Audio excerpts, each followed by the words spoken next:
Cuba LGBTQ plus community holds huge pride conga in Havana.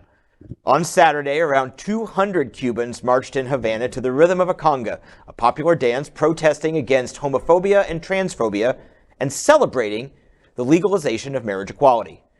Chanting, "Socialism yes, homophobia no," demonstrators swayed their hips to the beat and rhythmically beat on drums as they cheered the new family code passed last September.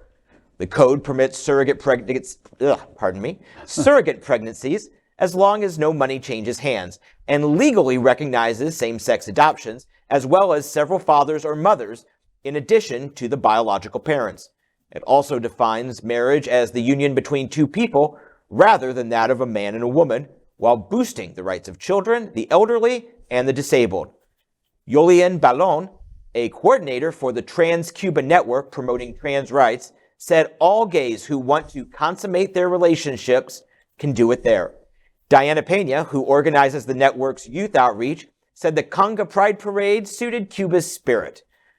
The march was led by Mariela Castro, the daughter of Raul Castro, one of the leaders of the revolution, and a supporter of the family code, alongside Liz Cuesta, wife of President Miguel Diaz-Canel. Cuba's machismo culture was exacerbated in the 1960s and 70s when the government ostracized the LGBTQ plus community, often sending many to militarized agricultural labor camps. This is a good story. Mm-hmm. This makes me happy that they were out there, that they were loud and proud and shaking it, and that they've been able to move forward with this without a lot of, at least that we're saying, of course, this is always the case in Cuba, a lot of backlash. And I wish they had better internet and social media so we could have seen the line going up the Malecon on Cuba. But this is a good thing, and it moves them forward. And it says, wow, that little island 90 miles off the tip of the Keys is more progressive on LGBTQ plus rights than the state it's right by. Isn't that crazy? I mean, and we also got to give another big shout out to Mariela. Like, how incredible is she to still be her true, authentic self and lead this fight? But I have to do a correction to this story because they don't have drums. They weren't out there beating on drums.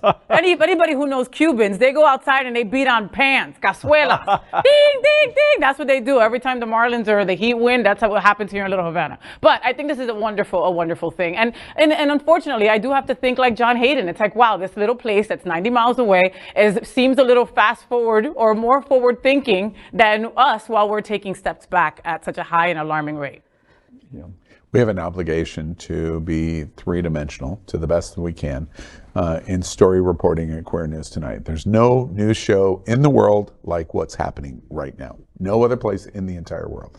We have an obligation to be three-dimensional when we talk about the stories that are happening in South Florida, in America, and in the world, which is what this story is in Cuba. To my Cuba-challenged friends, we have difficulty sometimes being three-dimensional to say, hate Cuba, admire what's happening for LGBT in Cuba. Why is that so hard? It is very, very hard for many people in South Florida to say that because in some way it takes away from their, I hate Cuba. I hate the politics of Cuba. I hate the authoritarianism of Cuba. I hate the Castro family of Cuba. Blah, blah, blah, blah, blah. Well, okay. Politics is not in this conversation. I'm not talking about politics at all.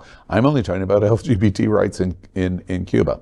I have been to this event in Cuba. I have been to Cuba more than at least 10 times.